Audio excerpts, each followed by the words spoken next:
নমস্কার বন্ধুরা, TMS sound YouTube and Facebook চ্যানেলে সকল বন্ধুদের স্বাগত জানাই। একটা কথা বলি বন্ধুরা, যারা যারা বক্সের ব্যবসা করতে চাইছেন তারা কিন্তু এই ভিডিওটা স্কিপ করবেন না, কারণ যারা যারা নতুন একদম ভাবছেন, তো বর্তমানে টিএমএস সাউন্ডের 2 লক্ষ+ ফ্যামিলি মেম্বার। আর আপনারা অলরেডি জানেন আমার কিন্তু একটা পেজ নয়, দুটো পেজ নয়, আমার কিন্তু 4-4টে পেজ রয়েছে ফেসবুকে। তো TMS sound 2, TMS sound blogs এবং টিএমএস বাবু, এই 4-4টে পেজ ফেসবুকে আছে, আর ইউটিউবেও আছে। আপনাদেরকে কিছু নিজস্ব ব্যক্তিগত এক্সপিরিয়েন্সের কথা বলবো, এবং অবশ্যই যারা যারা ভাবছেন যে আমরা একটা বক্সের ব্যবসা শুরু করব তাদের জন্য খুবই গুরুত্বপূর্ণ ভিডিও। ছোট্ট এক্সপিরিয়েন্স, আমার 3 থেকে 4 বছর এই কর্মজীবনের যেটুকু অভিজ্ঞতা আছে সেটা আপনাদেরকে শেয়ার করেছি। আমি বলি, দেখুন, আমি অনেক ভিডিও দিই, দেখবেন 8 ইঞ্চি, 10 ইঞ্চি, 12 ইঞ্চি, 15 ইঞ্চি, 18 ইঞ্চি করছি। তো কিছু ভুলভ্রান্তি প্রথম দিকটায় হয়েছিল বা এখনও হচ্ছে, সামান্য সামান্য ভুল।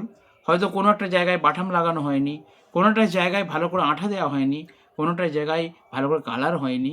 এর পেছনে কারণটা কি জানেন? কারণ প্রথম দিকে, শুরুতে ব্যবসার প্রথম দিকে অনেক কিছু সমস্যা আসতেই পারে, কারণ প্রত্যেকটা যে কর্মী আছে আমার দোকানের, প্রত্যেকটা যে স্টাফ রয়েছে, প্রত্যেকে কিন্তু নতুন। যারা কাঠের কাজ করতো তাদেরকে আমি ক্যাবিনেট তৈরি শেখাচ্ছি। যারা অন্যান্য কাজে যুক্ত ছিল, একজন ছিল ধান ঝাড়া কাজ করতো, মানে ধান টান কাটাকাটির কাজ করতো, সে এখন আমার ম্যানেজার। একজন আছে একটা অফিসে কাজ করতো, সে এখন স্পিকার ফিটিং, বক্স ফিটিং এসব কাজ করছে। তো বিভিন্ন গ্রাউন্ডের ছেলেরা এই গ্রাউন্ডে, এই সাউন্ড সিস্টেমের গ্রাউন্ডে এসেছে।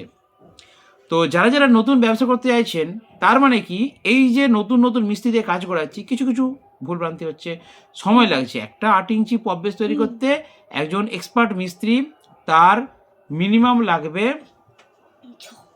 একজন ক্যাবিনেট মিস্ত্রি যদি ভালোভাবে হয়, একটা 8 ইঞ্চি বক্স বানাতে, মানে পপ বেস বানাতে তার হাফ বেলা লাগবে। সেই জায়গায় আমাদের যে মিস্ত্রি আমার দোকানের, তার একদিন পুরো লেগে যাচ্ছে একটা বক্স তৈরি করতে। সেক্ষেত্রে 300 টাকা বা 350 টাকা মজুরি পাচ্ছে। তো আমি তাদেরকে বলছি যে এখন তো তোমরা শিখছো, তো শেখা যখন হয়ে যাবে তখন তোমার একদিনে 2টো বক্স করে ফেলতে পারবে আরামসে।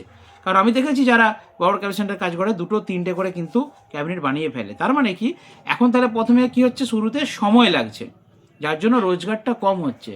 ঠিক সেই রকমই যারা ব্যবসা করতে চাইছেন, বক্সের ব্যবসা, প্রথম দিকে আপনাদের কিন্তু ইনকামটা কম হবে, কারণ মার্কেট তৈরি করতে হবে। আর মার্কেট তৈরি করতে গেলে আপনি একটা বিরাট বড়, মানে 20-25 লাখ টাকা দামের সেট আপ করে ফেললেই আপনার মার্কেট তৈরি হবে না।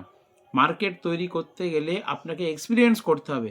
এক্সপিরিয়েন্স ছাড়া আপনি কিন্তু কোনো ব্যবসায় সফলতা পাবেন না, ঠিক আছে? তো সেই রকমই যারা যারা ভাবছেন, আমার ভিডিও দেখে অনেকে অনুপ্রাণিত হয়েছেন, অনেকে অনেক গ্রাউন্ডের কাজ ছেড়ে এই বক্সের লাইনে এসছে। কথাটা বলি, আপনারা শোনেন। আজকে সরস্বতী পুজোর দ্বিতীয়, মানে কাল সরস্বতী পুজো হয়েছে, আর আজকে আমি জাস্ট এই দোকান থেকে ফাঁকে বেরিয়েছি, চারদিকে দেখি হরিবাসর হচ্ছে, কোথায় গান চলছে, কোথায় ড্যান্স হচ্ছে, কোথায় প্রোগ্রাম হচ্ছে। এই যে আওয়াজ, এই যে সাউন্ড, তার মানে কি, কোনো একটা মাইকে, আমি এখনও চলছে আমার পাশেই, সেখানে হচ্ছে হরিনাম হচ্ছে, মানে সরস্বতী পুজোর পরের দিন নাম জুড়েছে, হরিনাম হচ্ছে, সেখানে কোনো সমস্যা নেই। আচ্ছা, একটা পাশে আরেকটা সেট আপের আওয়াজ আসছে, সেখানে নর্মালি গান চলছে কিছু পুরনো, আর একটা জায়গায় দুমদাম করে বাজছে। তার মানে কি, এই যে গান শোনা, এই গান শোনার স্বাদটা বিভিন্ন মানুষের বিভিন্ন রকম। কেউ হরিনাম শুনতে পছন্দ করে, কেউ ডিজে গান শুনতে পছন্দ করে, আবার কেউ ক্লাসিক্যাল গান পছন্দ করে, কেউ পুরনো দিনের গান পছন্দ করে, কেউ রোমান্টিক গান পছন্দ করে, কেউ স্যাড সং, কেউ দুঃখের গান পছন্দ করে। তার মানে কি, বিভিন্ন মানুষের সাউন্ড শোনার, গান শোনার প্রবণতাটা বিভিন্ন ধরনের, আলাদা আলাদা, একই রকম হতে পারে না। সেই জন্য আমার ক্যাবিনেট সেন্টারে যখন ছেলেগুলো গান চালায়, কোনো একটি ছেলে, বক্স আছে একটা আর কি, ক্যাবিনেট সেন্টারে যখন গান চালাই ছেলেগুলো, একজন দুমদাম করে বাজাচ্ছে, তখন তাকে বলি, ওরে তুই হেডফোন দিয়ে ভাই গান শোন, কারণ তোর গানটা তপনদার পছন্দ নাও হতে পারে, স্বপনদার পছন্দ নাও হতে পারে। তো তোর যেটা পছন্দ তুই হেডফোন দিয়ে শোন, ওর একটু পুরোনো গান শোনা পছন্দ, ও পুরোনো গান শুনুক। তো যে যার হেডফোন ইউজ কর, আলাদা আলাদা গান শুনলে কাজটাও ভালো হবে। কারণ ও আমাকে বলছে যে দেখো, বুড়োদা সবসময় ডিজে গান বাজাচ্ছে, এরকম একটা ব্যাপার থাকে। তো তার মানে কি, প্রত্যেকের গান শোনার বা সাউন্ড শোনার প্রবণতাটা আলাদা আলাদা ধরনের। তাই আপনারা এই ব্যবসায় যদি যুক্ত হন, আপনাদেরকে কিন্তু সব রকমের সাউন্ড দেওয়ার মতো জিনিস বানাতে হবে। কখনো হরিবাসর করতে হবে, কখনো ডিজে গান বাজাতে হবে, কখনো প্রোগ্রাম করতে হবে, কখনো আবার বসে বাজবে, কখনো কম্পিটিশন করতে হবে।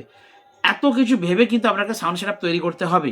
আর বলি, অনেকে বড় বড় জ্ঞান দেন, অনেকে কমেন্টে লেখেন যে তুমি যেমন তোমার সেট আপ তেমন, এইটুকু সেট আপ, ছোটো সেট আপ। আরে ভাই, সেট আপগুলোকে যত্ন করে করতে হবে। 8 ইঞ্চি হোক না, তাকেও যত্ন করে করি, 10 ইঞ্চি তাকেও করি, 12 ইঞ্চি 15 ইঞ্চি সবকেই করতে হবে। বড় বড় ক্যাবিনেট সেন্টারে সেখানে তো দেখি শুধু বড় বড় 21 ইঞ্চি 30 ইঞ্চি এসব সেট আপ হচ্ছে। ছোটোদের জন্য ভাবে কে? টিএমএস সাউন্ড আছে যতদিন, 8 ইঞ্চি থেকে ধরেছি, সবাইকে আমি বিভিন্ন আপডেট মডেলের সেট আপ অবশ্যই বানিয়ে দেবো। আর একটা কথা বলি, সেট আপ দেখে বা সাউন্ড শুনে আপনারা মন্তব্য করবেন না, কারণ বাজেট হচ্ছে সব থেকে মেন জিনিস। দেখুন, একজন ভাই আমার কাছে এসেছিল বাঁকুড়া থেকে, পরিশ্রম করে, তারা খেটে খায়, তারা বলছে দাদা আমরা 4টে বক্স বানাবো, আমাদের বাজেট 40,000 টাকা। আপনারা বলুন তো, 40-50-এর মধ্যে একটা সেট আপ করা কি সম্ভব? একটা মেশিনের দামই মানে একটা 700 স্ট্রেঞ্জার মেশিনের দামই হচ্ছে 21-22 হাজার টাকা হয়ে গেছে। 40,000 টাকা 50,000 টাকা কী সেট আপ বানাবো বলুন? সেই জায়গায় আমি 4টে বেস একটা মেশিন দিয়ে বানিয়ে দিয়েছি। তাদের ইচ্ছাটা হয়েছে 4টে বেস বানাবো, কিন্তু তাদের সাধ্যটা কম, তাদের টাকার অঙ্কটা কম। সেই জন্য বলছি, কখনো সেট আপ দেখে বিচার বিবেচনা করবেন না। সেট আপের কোয়ালিটি বা সেট আপের যে পরিমাপ মানে কত বড় সেট আপ এবং কত ইঞ্চি সেট আপ এবং কীরকম বাজছে, সব কিছু নির্ভর করে তার বাজেটের উপরে। তাই বলছি বন্ধুরা, যারা নতুন ব্যবসা করতে চাইছেন, খুব ভেবে চিনতে অল্প টাকা নিয়ে ব্যবসাটা শুরু করুন। ফার্স্টে করে আপনার মার্কেট করুন, আপনার এলাকায় আগে সাউন্ডটা প্রোভাইড করুন। যারা ব্যবসা করতে চাইছেন তাদের জন্য বলছি, যারা বাড়ির জন্য শুনছেন তাদের জন্য নয়। যারা ব্যবসা করতে চাইছেন তারা আগে সেটআপটা তৈরি করে লোকাল এলাকায় টুকটাক ভাড়া দিন। একদম নতুনদের জন্য আমি কিন্তু কথাগুলো বলছি। যাদের সেটআপ আছে তারা তো অভিজ্ঞ ব্যক্তি, তাদের কথা বলছেন। যারা নতুন, আপনারা 2-3 লাখ টাকা দিয়ে প্রথমে 12 সেটআপ বা 12-15 সেটআপ একটা তৈরি করুন, সেটাকে এলাকায় ভাড়া দিন, দেখুন, বুঝুন, অভিজ্ঞতা করুন। প্রথম স্পিকার পড়বে, সঠিক ভোল্টেজ কীভাবে নির্ধারণ করবেন, কীভাবে গান চালাবেন, এইসব অনেক কিছু ব্যাপার আছে। এক্সপিরিয়েন্স করতে করতে আস্তে আস্তে সেটআপটাকে বড় করুন। আর যাদেরকে বেশি বাজেট, বা তারা কিন্তু বেশি বাজেটে সেটআপ তৈরি করতে পারেন, কিন্তু তারা অবশ্যই এক্সপার্ট দিয়ে বাজান। মানে কি, সঠিক অপারেটর দিয়ে বাজান, তবেই কিন্তু রেজাল্ট হবে। এই যে বলে না কথাগুলো, যে ক্যাবিনেট করে নিচ্ছে, বক্স ভালো হয়নি, ভালো বাজেনি, কথাগুলো ঠিক নয়। সেটআপটাকে সঠিকভাবে সেটিং করে যদি বাজানো হয়, দেখুন, যে ক্যাবিনেট তৈরি করছে সেও চাইবে যাতে রেজাল্টটা ভালো হয়। যারা স্পিকার দিচ্ছেন তারা জানবেন যে চেষ্টা করছে স্পিকারের রেজাল্টটা এমন ভালো হয়, প্রত্যেকেই ভালো হওয়ার জন্য চেষ্টা করছে। কিন্তু সঠিকভাবে সেটিং করে যদি সেটআপটা বাজানো যায়, ছোটো সেটআপেও ভালো রেজাল্ট হয়, বড় সেটআপেও ভালো রেজাল্ট হবে। তো সেই জন্য বলছি, ছোটো সেটআপ যারা নিজেরা ব্যবসা করতে চাইছেন তারা একটু ছোটো বা মিডিয়াম ধরনের করুন, 3-4 লাখ 5 লাখ টাকার মধ্যে সেটআপ করুন। আমি অনেক সেটআপ এরকম করে দিয়েছি। আর যারা একটু বড় বাজেটের দিকে যাচ্ছেন, তারা 20 লাখ, আমি 30 লাখ টাকার বাজেটেরও সেটআপ করেছি, 20 লাখ টাকা বাজেটেরও সেটআপ করেছি। তারা অবশ্যই কিন্তু এক্সপার্ট দিয়ে বাজায়, মানে অপারেটর ছাড়া কিন্তু সেটআপ বাজানো উচিত নয়। অপারেটর দিয়ে বাজান, সঠিক অপারেটর দিয়ে, দেখবেন সেটআপ আপনার ভালো চলবে, আপনার মার্কেটে একটা নাম হবে। তো যাই হোক, অনেকক্ষণ বকবক করলাম। বন্ধুরা, সরস্বতী পুজোয় আনন্দ উপভোগ করুন, ভালোভাবে থাকবেন। এবং একটা কথা বলি, আমার দোকানে আসতে গেলে, বক্স তৈরি করতে গেলে দোকানে চলে আসুন, গুগল ম্যাপে লিখুন টিএমএস সাউন্ড। তো আমার দোকানে আসতে গেলে, আমার কাছে বক্স তৈরি করতে গেলে সব থেকে বেস্ট পয়েন্ট, আমরা ফোনে যোগাযোগ করতে পারছি না, সবার ফোন রিসিভ করতে পারছি না, খুব সমস্যা চলছে আমার, এটা ফোন ধরাটা বিরাট সমস্যা চলছে। আপনারা ডাইরেক্টলি আমার দোকানে চলে আসুন, সাক্ষাতে আমি খাতা পেন নিয়ে ক্যালকুলেশন করে বলে দেবো। প্রথম পয়েন্ট হচ্ছে আপনার বাজেট। আপনার একটা বাজেট নিয়ে আসুন, আলোচনা করে মাল দেখুন, পছন্দ করুন, তারপর অর্ডার দিয়ে যান। অর্ডার অনুযায়ী তারপর আমি মাল রেডি করবো, আপনারা এসে ডেলিভারি নেবেন। ঠিক আছে? এইভাবেই কিন্তু কাজটা সঠিক হবে। আর যাদের দূর দূরান্তে থেকে আমার ভিডিও দেখছেন, তাদেরকে অসংখ্য ধন্যবাদ, আন্তরিক শুভেচ্ছা। আপনারা যদি ছোটো সেটআপ করতে চান তাহলে, আর যদি আপনাদের সেটআপ যাদের আছে তারা দেখুন ফোনে বড় সেটআপ বলে দেয়। যারা নতুন করতে চাইছেন না, তারা একটু আসুন আমার কাছে, আসলে বিষয়গুলো ডিসকাস করা যায় বসে খুব ভালোভাবে। ফোনে অতটা ভালো হয় না। আর যারা ছোটোখাটো সেটআপ অর্ডার দিতে চাইছেন, অনলাইন ডেলিভারি আছে আমার, ছোটোখাটো জিনিস আর কি, 8 ইঞ্চি বক্স, 10 ইঞ্চি বক্স বা মেশিন, স্পিকার, এভরিথিং আপনারা অনলাইনে অর্ডার দিলে পেয়ে যাবেন। তো চলুন, আজকে ছোট্ট ভিডিও আমি শেষ করলাম, দেখা নেক্সট ভিডিওতে। বন্ধুরা ভালো থাকবেন, সুস্থ থাকবেন। একটা কথা বলি, ইউটিউব করি বলে, ফেসবুক করি বলে আজকে আপনারা আমাকে দেখতে পাচ্ছেন, আমার জায়গাটা এই জায়গায় আছে।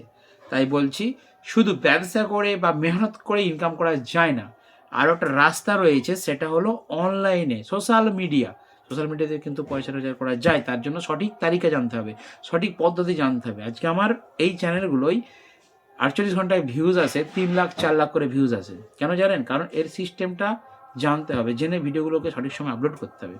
এখান থেকেও কিন্তু একটা রোজগারের জায়গা আছে। আপনারাও এইভাবে সোশ্যাল মিডিয়াতে কাজ করুন, অর্থ উপার্জন হবে। আর একটা কথা বলি, যারা কাজ করতে চাইছেন, অনলাইনে কাজ করতে চাইছেন বা হার্ড পরিশ্রম করতে চাইছেন, বক্স তৈরি করতে চাইছেন, আমার দোকানে স্টাফের মতো কাজ করতে চাইছেন, যারা বক্স ফিটিং করে, তারা অবশ্যই কিন্তু ফোনে যদি না পান কোনো অসুবিধা নেই, 24 ঘন্টা দোকান খোলা আছে, ডাইরেক্টলি দোকানে আসুন, আমি থাকি, এখানে সাক্ষাতে আলোচনা করা হবে। ঠিক আছে, চলুন, টাটা বাই, গুড নাইট।